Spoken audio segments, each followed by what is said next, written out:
নমস্কার, কস্তুরীর গৃহকোণে সবাইকে warm welcome. আজ অনেক দিন পর একটু শখের রান্না করব ভেবেছি। সুরজিৎ কদিন ধরেই বলছে কিছু অন্যরকম খেতে ইচ্ছে করছে, কিছু অন্যরকম করো। তা আমি ভেবে ভেবে পাচ্ছিলাম না, যা সাংঘাতিক গরম, এই গরমে কী বা রান্না করবো আর কী বা খাবো। তবে এই ময়দার প্যাকেটটা দেখে সকাল থেকেই মনে ভারী ইচ্ছে হচ্ছিল যে আজ কিছু একটা করা যাবে।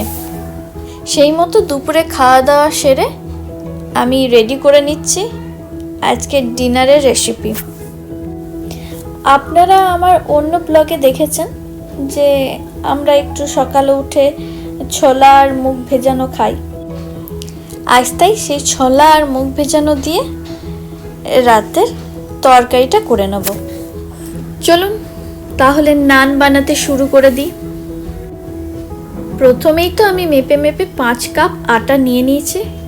তার সাথে বেকিং সোডা, নুন, মিষ্টির জন্য চিনি নিয়েছি, আর 3 চামচ থেকে 3.5 চামচ মতো সাদা তেল দিয়ে সেগুলোকে ভালো করে মেখে নেব। আর মাখার জন্য যে জলটা ব্যবহার করব সেটা হালকা গরম জল। তো তার অসুবিধে নেই, কারণ গুনের যে ফ্লাক্সে জল রাখি মোটামুটি গরম থাকে। একটু হাতে নিয়ে দেখলাম ঈষৎ উষ্ণ আছে। এই ময়দাটা মাখার জন্য একদম পারফেক্ট। ও মেন উপকরণ তো বলতেই ভুলে গেছি, দইটা। প্রায় 1.5 কাপ মতো দই নিয়ে নিয়েছি, প্যাকেটের দই ইউজ করি। এই নান তৈরির একটা এনভায়রনমেন্ট দরকার হয়, সেটা আজকে সব থেকে বেশি হেল্প করেছে। কীরকম জানেন? আজকে প্রচণ্ড গরম, আর এই গরমে এই ভালো করে ময়দাটা মেখে আমি ঢাকা দিয়ে রেখেছি। তবে আর এখানে অন্য কিছু ব্যবহার করিনি। অনেকে ইস্ট ব্যবহার করতে পারেন, সেক্ষেত্রেও বেশ উপকার পাওয়া যায়। তবে শীতের সময় যখন এটা এই প্রসেস হতে সময় লাগে, তখন ইস্ট খুব কাজে লাগে। এর মধ্যে সাদা তেল একটু মাখিয়ে নিলাম। সাদা তেলটা না দিলে ওপরটা অনেক সময় একটু শক্ত করকরে হয়ে যায়। এই দেখুন, প্রায় 4-5 ঘন্টা পরে এটাকে খুললাম। বুঝতে পারছেন কতটা নরম তুলতুলে হয়েছে? ফেপেছে অনেকটা। এই যে আঙ্গুল দিয়ে প্রেস করলে পুরো ভেতর পর্যন্ত যাচ্ছে। তবে এটার মধ্যে আমার একটু সামান্য ভুল হয়ে গেছে, যে এটাকে আর একটু জল দিয়ে মাখলে, ওই 1-2 চামচ জলটা বাড়িয়ে দিলে এটা বেশ আরও তুলতুলে হতো।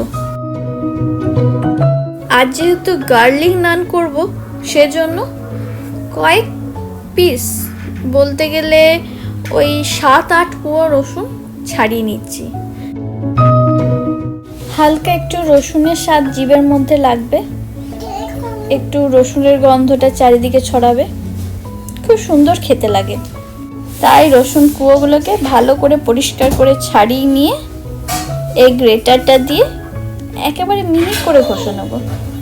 তার সাথে সাথে আর একটু ভিন্ন স্বাদ আনার জন্য ধনে পাতা কুচি করে নেব। এখন অসময়ে ধনে পাতা তো সেরকম গন্ধটা নেই।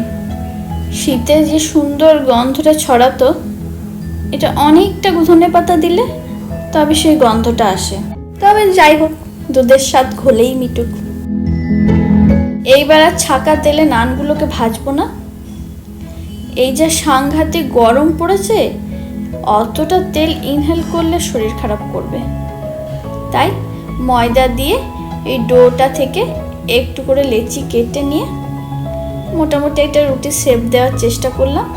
তার উপরে এই গার্লিক আর যে ধনে পাতাটা ছিল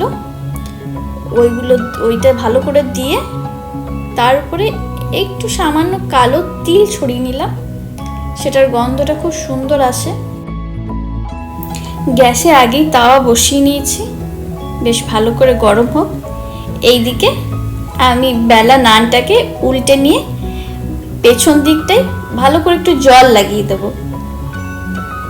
তারপরে ওটাকে তাওয়ার মধ্যে দিয়ে একটু চাপা ঢাকা দিয়ে দেবো, যাতে এই ওপরের ওই রসুন, ধনেপাতা, তিল এগুলোর ফ্লেভারটা চারিদিকে ছড়িয়ে পড়ে, এগুলো ভালো করে কুকড হয়।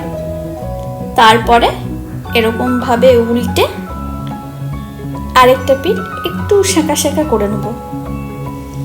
সেঁকা হয়ে গেলেই এই যে এই কাঁটা চামচের মধ্যে ভালো করে বাটার নিয়ে নানটার মধ্যে ব্রাশ করে নেব।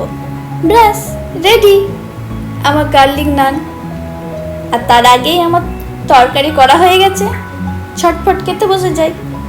চলো ভিডিওটা তাহলে আজ এই পর্যন্তই। সবাই ভালো থাকবেন, সবাইকে ভালো রাখবেন। আর ভিডিওটা যদি ভালো লেগে থাকে তাহলে লাইক করে সাবস্ক্রাইব করে দেবেন।